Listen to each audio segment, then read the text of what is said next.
Okay, this is my audience for my persuasive speech. We have Sid, Lisa, Vincent, Rebecca, Amanda, and Nelson. Of course, there's Bobby in the background and my mother, and then we have Laura. And again, we have Cody, who is operating the camera. Now, how many of you, by show of hands, is actually guilty of texting and driving? I'm going to tell you all a story about what happened to me the other day. I was driving the speed limit about 45 miles an hour, and I was pretty much approaching this car very fast who was driving probably about 15, 20 miles an hour.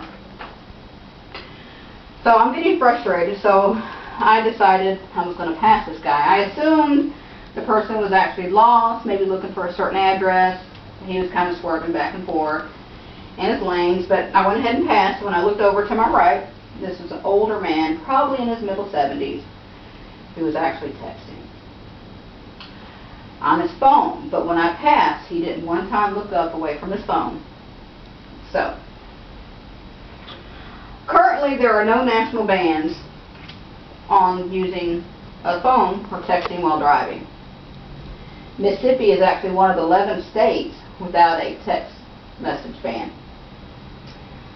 Texting bans themselves can actually be difficult to enforce, but we do need to try. Number one, driver distraction is a leading cause in many car crashes.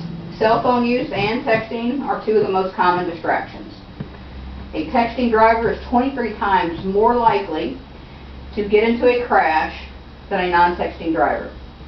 And did you know that the average text takes a driver's eye off the road for at least nearly 5 seconds? Now, I want to show y'all a little video about texting and driving.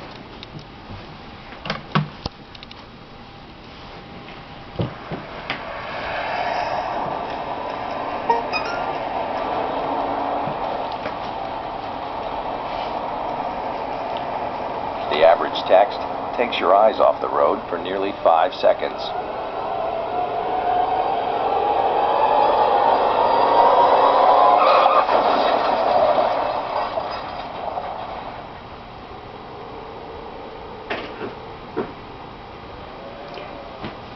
Number two, there are about 6,000 deaths and 500,000 injuries that are caused by distracted drivers. In 2002, the Harvard Center of Risk Analysis calculated that 2,600 people each year die as a result of texting while driving. Now, talking on a cell phone can make a young driver's reaction. Their time is slow as that of a 70-year-old man. Number three, texting and driving has no age limit or barrier, as you can tell by my story I told y'all. But a study conducted by the Virginia Tech Institute showed that that young drivers are 4 times more likely than adults to get into a car crash. Researchers revealed that 46% of drivers under the 18 admit to texting while driving, and the 30 to 39-year-old age group had the highest percentage of cell phone use in fatal crashes. Now, current studies have compared texting and driving to drinking and driving. Now, the simulation studies have shown that drivers perform worse while texting and driving versus drinking and driving. And according to the United States Department of Transportation, 33,808 people died in motor vehicle crashes each year, and distracted drivers contributed to 5,474 of those deaths. Now, I'm asking each and every one of you, next time you are in your car, put your phone on silent or turn your phone off completely, so you won't be tempted or distracted by receiving an incoming text message or wanting to reach for your phone. I don't want to be the one who gets a phone call about one of my children or loved ones that are involved in a car accident because they were texting and driving, or trying to read a text message. I'm sure neither one of you here do either. Again, Mississippi is one of the 11 states that don't have a ban on texting and driving. So, it's up to each and every one of you here.